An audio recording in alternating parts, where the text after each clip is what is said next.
আমরা দুঃখিত যে আমরা 95 জনকে নিয়ে আসতে পেরেছিলাম, কিন্তু একজন পুতুল দাস, ওনার হাজবেন্ড, উনি লাফ দিয়েছিলেন ভয়ে, ফলে উনি একজনই মারা গিয়েছিলেন।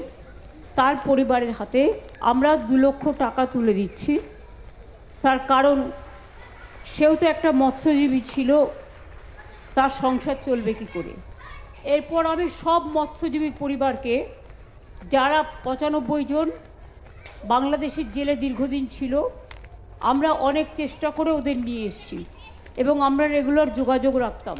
গঙ্গাসাগরের অতিথি হিসেবে আমাদের মহারাজজি এসছেন, তাকেও আমি অনুষ্ঠানে স্বাগত জানাচ্ছি।